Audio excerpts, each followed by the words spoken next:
जी इन दोस्तों, जैसा कि आज 31 जनवरी को सेकंड शिफ्ट का आपका एसएससी जीडी का एग्जाम समाप्त हो गया है। तो आज की इस वीडियो में हम लोग देखेंगे 20 जीके जिसके प्रश्न प्लस आपके कुछ हिंदी के भी प्रश्न मिले हैं, तो उन सभी प्रश्नों को देखेंगे विथ एक्स्ट्रा फैक्ट के साथ। चलिए वीडियो को शुरू करते हैं बिना किसी देरी के।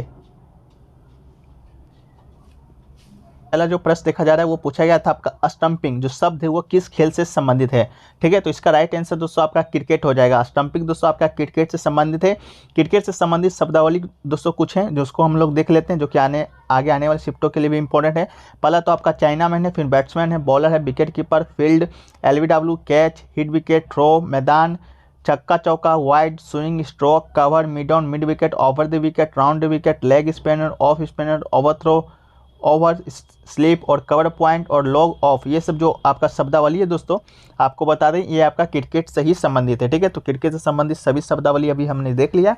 आगे आने वाले जो आपका एनालिसिस वीडियो होगा उसमें आगे और भी जो आपके खेल होंगे उनसे जुड़े शब्दावली को देखेंगे, अगर इससे जुड़े प्रश्न आपके आता है तो। ठीक है, इसके अलावा लॉन्ग ऑन, थर्ड ऑन, आपका no ball, free hit, power play, stumping, ये सब शब्द हैं जो कि आपके क्रिकेट से ही संबंधित है। ठीक है, तो आपको दोस्तों बता दें कि जो अभी जितने भी शिफ्ट में एग्जाम रहे ज़्यादातर जो प्रश्न आपके पिछले शिफ्टों से आपका रिपीटेड हो रहे हैं। या देखिए एक क्वेश्चन पूछा गया था आपका स्वराज पार्टी का जो स्थापना है वो किसने किया था। ठीक है, तो स्वराज पार्टी का स्थापना आपका चित्तरंजन दास और मोतीलाल नेहरू ने किया था।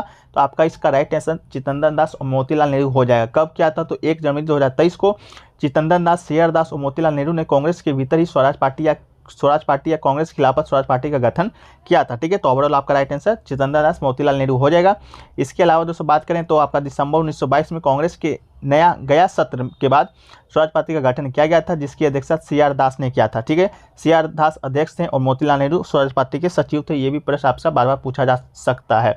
इसके अलावा बात करें अरुणा आसफ अली का, तो लोकप्रिय रूप से भारतीय स्वतंत्रता आंदोलन की ग्रैंड ओल्ड लेडी के रूप में जानी जाती है। ठीक है, अरुणा आसफ अली। ठीक है, चलिए अगला जो प्रश्न पूछा गया था दोस्तों आपका महाराष्ट्र का लोक नृत्य इनमें से कौन सा आपका नहीं है, ये क्वेश्चन पूछा गया था। तो आपका सही आंसर बता देते हैं, वो आपका राउफ था। ठीक है, राउफ जो नृत्य है वो आपका जम्मू कश्मीर का है, तो ये यही ऑप्शन आपका बिल्कुल सही था।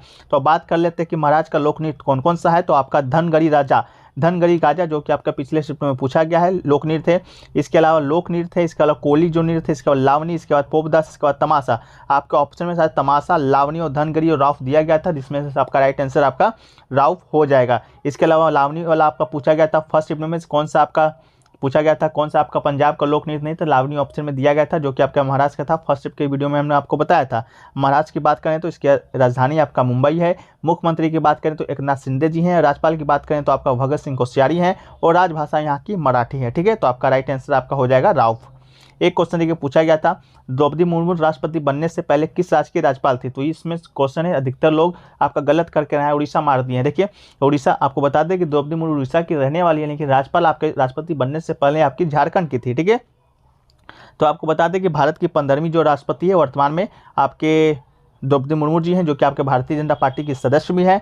इसके अलावा राष्ट्रपति की पद संभालने वाली उड़ीसा की द्वितीय व्यक्ति हैं। ठीक है, देश की सबसे कम उम्र की राष्ट्रपति आपके द्रौपदी मुर्मू जी हैं और मुर्मू भारत की आज़ादी के बाद पैदा होने वाली पहली राष्ट्रपति, तो ये भी पॉइंट्स आप याद रखिएगा। इसके अलावा राष्ट्रपति बनने से पहले ठीक है उन्होंने 2000 से 2004 के बीच उड़ीसा सरकार के मंत्रिमंडल में विभिन्न विभागों में सेवा दी थी। लेकिन आपसे पूछा गया था किस राज्य के राज्यपाल थे, 2015 से 2021 तक झारखंड के 9वें राज्यपाल के रूप में कार्यभार संभाला था। ठीक है, तो आपका झारखंड इसका राइट आंसर हो जाएगा। ठीक है, चलिए एक क्वेश्चन देखिए और पूछा गया था आपका 2000 जनगणना के अनुसार जनसंख्या में बिहार का स्थान पूछा गया था। ठीक है, तो बिहार के स्थान की बात करें 2011 के जनगणना के अनुसार तो आपका तीसरा था। ठीक है, तीसरा आपका राइट आंसर हो जाएगा। इसके अलावा पहला स्थान पे आपका जो प्रदेश है वो आपका उत्तर प्रदेश है और दूसरा पे आपका महाराष्ट्र है। ठीक है, तो पहला पे उत्तर प्रदेश जहाँ की जनसंख्या सबसे ज़्यादा है पूरे भारत में। इसके अलावा महाराष्ट्र का जनसंख्या ज़्यादा है, इसके बाद आपका बिहार का जनसंख्या ज़्यादा है। ठीक है, और क्षेत्रफल के अनुसार की बात करेंगे तो राजस्थान का जो क्षेत्रफल है वो आपका पूरे भारत में 2011 के जनगणना के अनुसार ज़्यादा है। और सबसे कम जो जनसंख्या है दोस्तों आपका किस राज्य का है, तो वो आपका गोवा का है। शायद गोवा का है या सिक्किम का शायद आपका सबसे कम जनसंख्या। एक बार आप लोग कंफर्म कर दीजिएगा, सिक्किम का जनसंख्या सबसे कम है। ठीक है, इसके बाद बिहार से बात करेंगे तो बिहार का जो जनसंख्या घनत्व है, जनसंख्या घनत्व की बात करें तो बिहार का जनसंख्या घनत्व सबसे ज़्यादा है पूरे भारत में राज्यों में। केंद्र शासित प्रदेश प्लस राज्यों में पूछेगा तो आपका दिल्ली का जनसंख्या घनत्व ज़्यादा हो जाएगा। बिहार का जो जनसंख्या घनत्व है आपका व्यक्ति प्रति किलोमीटर है, मतलब कि 1 किलोमीटर की एरिया में 1106 लोग रहते हैं। ठीक है, और सबसे कम आपका अरुणाचल प्रदेश का है, जहां मात्र 17 व्यक्ति वर्ग किलोमीटर है, 1 किलोमीटर में 17 व्यक्ति ही रहते हैं। ठीक है, 2011 की जनगणना की बात करेंगे तो ये आपका 2 चरण में आयोजित हुआ था, जो कि पिछले शिफ्ट में पूछा गया है। देश का 15वां जनगणना था, आज़ादी के बाद 7वां जनगणना था। ठीक है, इसके अलावा 2011 की जनगणना अभी तक का आखिरी जनगणना है, इसके बाद कोई भी जनगणना अभी तक नहीं हुआ है। 2021 में होना था, लेकिन कोविड महामारी के चलते अभी तक जनगणना को स्थगित किया गया है। ठीक है, चलिए वीडियो में आगे बढ़ते हैं। अगला क्वेश्चन पूछा गया था आपका, समुद्रगुप्त है जो कि कितने राजाओं को हराकर दक्षिण पतेश्वर की उपाधि को हासिल किया था। और क्वेश्चन आपका पूछा गया था कि दक्षिण में कितने राजाओं को हराया था। तो आपको बता दें कि समुद्रगुप्त ने दक्षिण भारत या दक्कन में अपने अभियानों के दौरान 12 राजाओं को हराया था। तो आपका 12 राइट आंसर हो जाएगा। ये दक्षिण में हराया था। और आपका उत्तर की बात करेंगे तो उत्तर में 9 राजाओं को हराया था।